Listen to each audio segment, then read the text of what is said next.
Hey guys, Danny here from Infiniti Mission Viejo. I just wanted to show you a couple of the features of the Acura MDX. We just launched the new JX 35 today. It's ready to go on sale in a couple of weeks here. Just wanted to give you guys some information, that way you can make an informed decision based on the JX versus the MDX. First thing I wanted to show you is that with the MDX you have an actual blade key. On the Infiniti it's an intelligent key. You never even have to take the key out of your pocket. With this one here, you'd either have to use the manual key to unlock and lock the door, or by the button on the remote.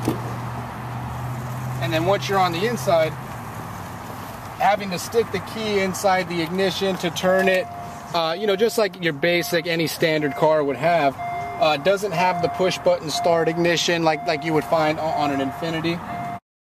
Infiniti's intelligent key features keyless entry, push button start, and memorizes your vehicle settings, like seat position and entertainment settings, such as the last radio station you listened to. New for the JX is the optional remote start feature, allowing you to securely start your JX from a distance to allow for proper warm-up and climate control. With the screen here, one thing that I was surprised by is that it's not a touch screen. Everything has to be used from down the controls here, and by the looks of it, it looks like it could be a little confusing. Just it looks like there's a lot of traffic down there. The JX features a simple and intuitive console paired with a large touchscreen. The multimedia center can display information such as weather, news, and current traffic, and can also be controlled by the clearly labeled buttons, which are much closer to the driver's eye level than its competitors. Another thing I wanted to show you was the back seats here. One thing that I found is that if you wanted to get into the third row, you can't get in on the driver's side.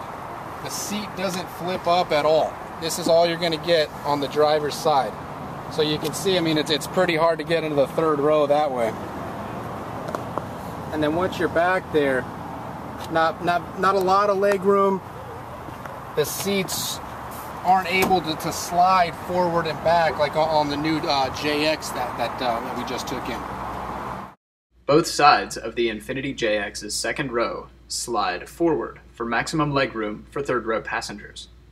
Although not pictured, the seat back of the second row can also be reclined for increased passenger comfort. Now if you wanted to get into the third row, you'd have to come over to the passenger side. And that's where you can slide it forward. You can see there's a little bit more room here to get in. One thing is that you have these exposed rails here that you might find it hard to step over, and when you're getting in and out, you just want to be careful of that. Comfortable third row seating with covered rails ensures safe and easy access. The second row folds forward in 2 places for maximum ingress and egress, and can even be used without removing an infant seat for maximum convenience. And then if we go back here to the lift gate, I'll show you. If you open it up, it's powered closing, but it doesn't look like it opens by the power lift gate.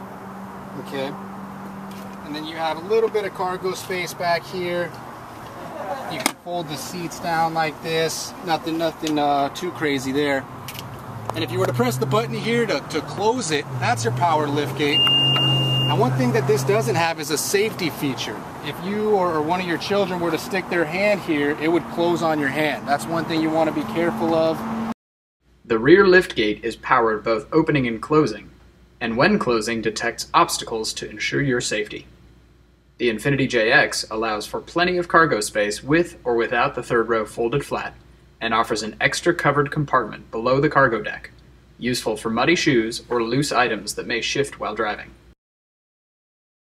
Thanks for joining me, guys, and visit us at Infiniti Mission Viejo whenever you get a chance. Thanks.